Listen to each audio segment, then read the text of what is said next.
Welcome back to some more battles. We are in the open Great Lake again, and we are gonna change up the team a tad and add in a Wigglytuff in the lead.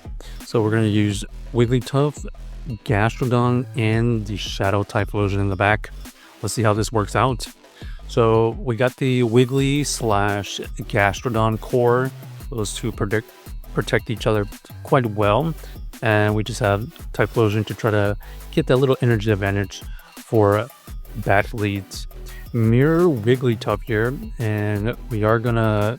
Okay, it looks like our opponent did not get into the game on time. You can see they actually ended up using one charm, but then they realized that they were really late, so they decided to just quit the game and on to the next game, I guess. So back to the team. The team is going to be predicated on not only the Typhlosion, but just trying to really ramp up energy advantage with the Typhlosion, really. Wigglytuff versus the Golisopod.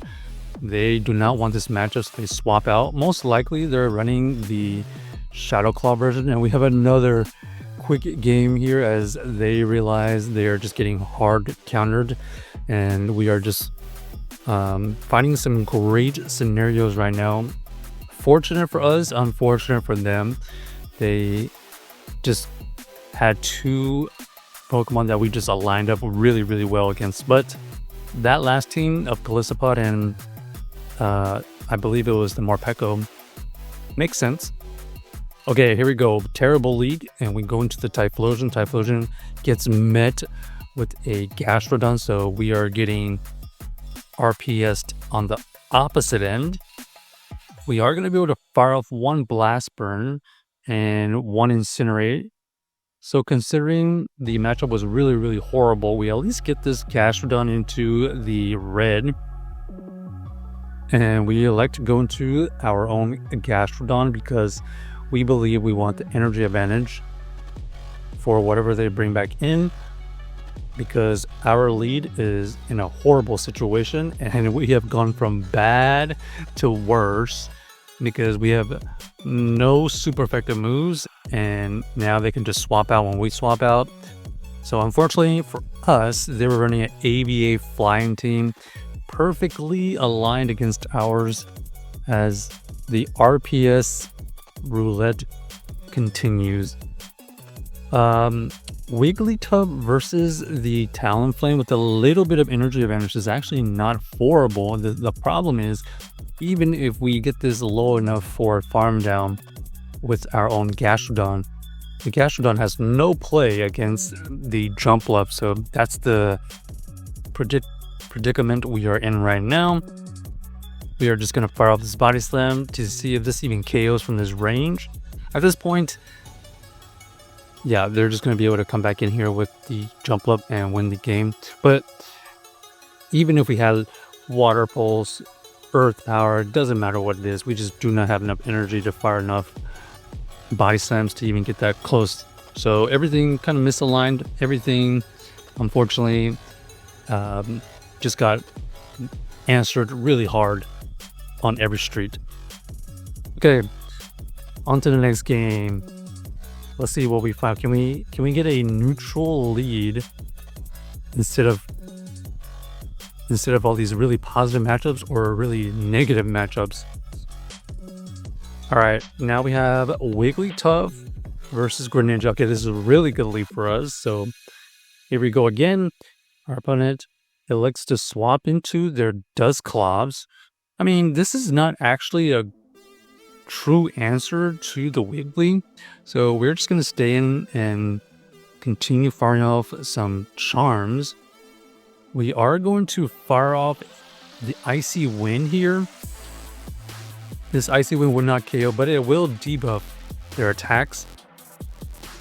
And you can see with all the charms plus the Icy Wind, we've already gotten this Dusclops into the yellow. And at this point, we are electing to just stay in and take this out. Now, the problem now is they probably won't come back with their Greninja. Let's see. Okay, no Greninja. They actually show Clogsire. However, we go into the Typhlosion to get that energy advantage that we were talking about. So we get to this Thunder Punch first before they get to their move. And now we see the Greninja just trying to not only cap tie us, but try to build up to 2 moves.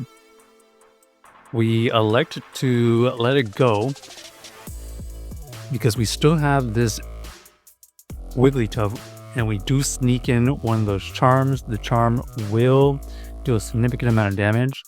And now we take out the Greninja, and we actually have so much energy that we can fire off an Icy Wind. This Icy Wind will debuff them permanently for the rest of the game. And now we can just go into our Gastrodon, and we're just going to be able to win the game no matter what. So I think they still need to get to 3 Earthquakes because we debuffed them to even come close to taking us out. And by that time, all the Mudslaps from the Gastrodon will be able to add up and take them out. So they realized that they had no chance in the end game.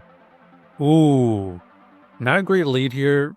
We're going to go into our own Typhlosion and see if they swap out unnecessarily, but our opponent does elect to stay in. So good for them. We are going to shield here. Ends up being the Thunder Punch, and they still have the advantage because we swapped in. We're going to be a little bit behind on energy. We do get the shield back, which is nice. And now it comes to whether we want to cap tie here or allow them to let this go through.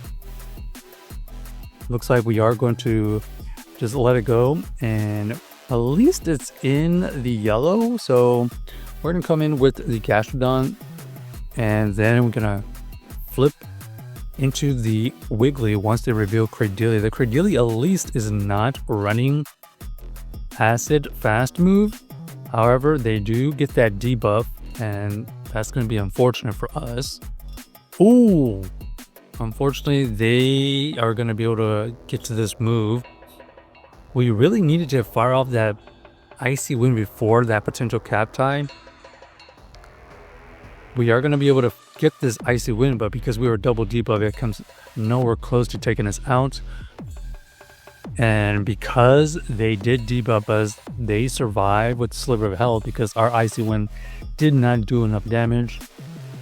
And unfortunately, we actually see the worst case scenario ends up being the Jump Love. Jump Love is going to be a really, really good answer to our Gastrodon.